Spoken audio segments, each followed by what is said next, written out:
रिवायत है कि एक जंगल में शेर सीईओ था। उधर एक नन्ही सी चींटी मेहनत मजदूरी किया करती थी। सुबह सवेरे वो हंसती गाती काम पर आती और फौरन काम पर लग जाती और ढेर सा काम निपटा देती। शेर ये देखकर हैरान रह गया, चींटी किसी किस्म की निगरानी और रहनुमाई के बगैर इतना ज्यादा काम कर रही है और पैदावार के ढेर लगाई खड़ी है, हालांकि उसे बहुत वाजिबी सी तनख्वाह मिलती थी। उसने सोचा कि अगर चींटी किसी किस्म की निगरानी के बगैर इतना काम कर रही है तो उसके सर पर अगर एक सुपरवाइजर मुकर्रर कर दिया जाए तो फिर वो कितना ज्यादा काम करेगी। ये सोचकर शेर ने एक कॉकरोच की बतौर सुपरवाइजरी तैनाती कर दी, जो अपने वसी तजर्बे और बेहतरीन रिपोर्टिंग की वजह से मशहूर था। कॉकरोच ने चार्ज संभालते ही सबसे पहले तो हाजिरी का सिस्टम बनाया। उसने एक मकड़ी को बतौर सेक्रेटरी भी तैनात कर दिया ताकि वो दफ्तरी अमूर में उसकी मददगार हो और उसकी रिपोर्ट्स टाइप करने के अलावा उनकी मौजूद तरीके से फाइलिंग करे और टेलीफोन भी संभाले। शेर ने कॉकरोच की रिपोर्टिंग देखी तो बहुत खुश हुआ। उसने कॉकरोच को कहा कि मियाँ, ये सब पढ़ना मेरा बहुत वक्त लेता है। ऐसा करो कि ग्राफ की शक्ल में एग्जेक्टिव समरी भी बनाया करो जिसमें पैदावार की शरह और ट्रेंड भी दिखाई दे, और उसे एक प्रेजेंटेशन की शक्ल में भी ईमेल किया करो।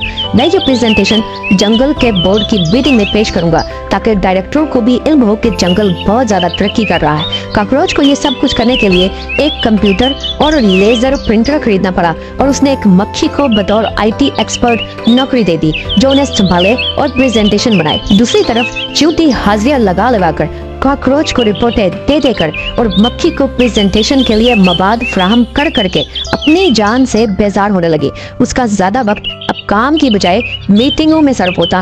वो अपने काम से तंग आने लगी। दूसरी तरफ शेर को जब ये देखकर इल्म हुआ कि चींटी के डिपार्टमेंट की पैदावार बहुत मुतासिर कौन है तो उसने सोचा कि डिपार्टमेंट को बढ़ाया जाए ताकि जंगल मजीद तरक्की करे। उसने एक झींगर को उस डिपार्टमेंट का सरबराह बना दिया जो मैनेजमेंट के सामने बहुत अच्छी प्रेजेंटेशन देने और अच्छा बोलने के लिए मशहूर था। झींगर ने आते ही सबसे पहले अपने दफ्तर के लिए एक नए कालीन और आरामदेह कुर्सी का ऑर्डर दिया ताकि उसके दफ्तर की एग्जेक्टिव लुक बने। झींगर को भी एक कंप्यूटर और पर्सनल असिस्टेंट की जरूरत थी जो उसके लिए काम को तरतीब दे सके और उसके लिए बजट कंट्रोल करने और पैदावार को तरक्की देने की हिकमत अमली बनाने में मुआवन हो।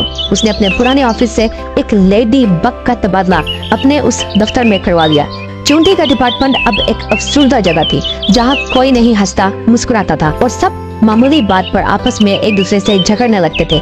ये माहौल देखकर झींगर ने शेर को कायल कर दिया कि डिपार्टमेंट का हाल बेहतर करने के लिए किसी माहिर से स्टडी करवाई जाए। शेर ने एक उल्लू को डिपार्टमेंट की स्टडी पर मामूर किया जो बिजनेस री इंजीनियरिंग का एक माहिर मशहूर कंसल्टेंट था ताकि वो डिपार्टमेंट का ऑडिट करे, पैदावार के पहले से बहुत कम होने की वजूहात का पता चलाए और सूरत हाल बेहतर करने के लिए मशवरे दे। उल्लू ने डिपार्टमेंट के एहलकारों के इंटरव्यू किए, कॉकरोच की रिपोर्टों के ढेर का लफ्ज पढ़ा और 3 महीने में 10 जिल्दों पर मुश्तमिल अपनी रिपोर्ट शेर को पेश कर दी जिसमें कारकुनों के रवैये, काम में दिलचस्पी, पैदावारी अमल और अमले की तनख्वाहों का मबसूत जायजा लिया और वॉल्यूम 10 में ये नतीजा निकाला कि डिपार्टमेंट इसलिए खसारे में जा रहा है क्योंकि उधर जरूरत से बहुत ज्यादा अमले को नौकरी दे दी गई है। शेर ने एक हफ्ता लगाकर रिपोर्ट पढ़ी, उसके बाद उसने चींटी को नौकरी से निकाल दिया क्योंकि उल्लू की रिपोर्ट के मुताबिक वो अपने काम में कोई खास दिलचस्पी नहीं ले रही। इसके अलावा कॉकरोच की बेहतरीन रिपोर्टिंग और झींगर की बेहतरीन मोटिवेशनल स्पीचेस के बावजूद चींटी पहले से कम प्रोडक्शन कर रही थी जिसकी वजह से शेर ने चींटी को नौकरी से निकाल दिया।